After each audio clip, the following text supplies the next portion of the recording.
এই হচ্ছে এটা Asansol Sealdah intercity superfast express. লোক হচ্ছে হাওড়ার পিপর ছিল সহযাত্রী।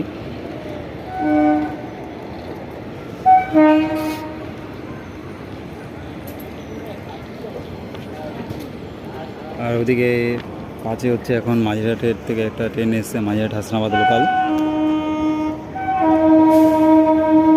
4 নম্বরে আসছে দত্তপুকুর শিয়ালদা। আর আমাদের 2 নম্বরে এখন ঢুকছে, যেটা দেখাতে পারছি না আমি, সেটা হচ্ছে কল্যাণী শিয়ালদা।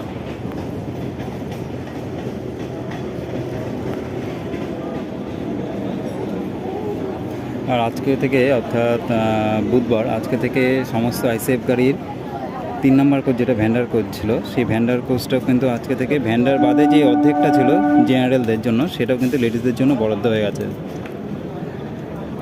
সেটা নর্মাল ট্রেনে না, মানে এই ধরনের ট্রেনগুলোতে নয়, শুধুমাত্র 3 ফেজ যেগুলো অ্যালস্টম যেগুলো রয়েছে সেগুলোর জন্য। বোথ সাইডের দিক থেকে লেডিসদের জন্য এখন 1.5খানা করে কোচ, মানে থার্ডের জেনারেল কোচটাও এখন লেডিসদের জন্য।